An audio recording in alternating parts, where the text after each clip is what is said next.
خوش قسمت بندہ کون ہو سکتا ہے؟ میں آپ کو کہتا ہوں، آج ہم 50 سال عبادت کرتے رہے، ایک بندہ 50 سال تہجد کی نمازیں پڑھتا رہے، ارے فجر کی نمازیں باجماعت پڑھتا رہے، 50 سال بلا ناغہ روزے رکھتا رہے، رمضان تو رمضان وہ نفلی روزے بھی رکھتا رہے، لیکن وہ اپنے بارے میں یہ نہیں کہہ سکتا کہ میری فجر کی نمازیں قبول ہو گئی، میری ظہر کی نمازیں قبول ہو گئی، میری مغرب کی نمازیں قبول ہو گئی، میں نے جو تہجدیں پڑھی یہ قبول ہو گئی۔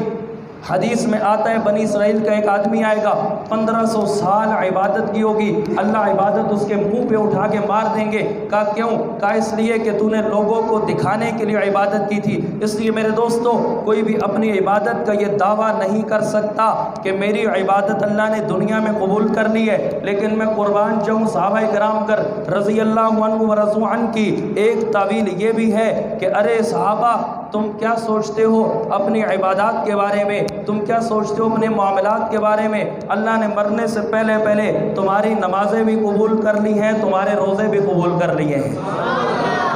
یہ شان ہے صحابہ کرام کی۔ اب میں چلتا ہوں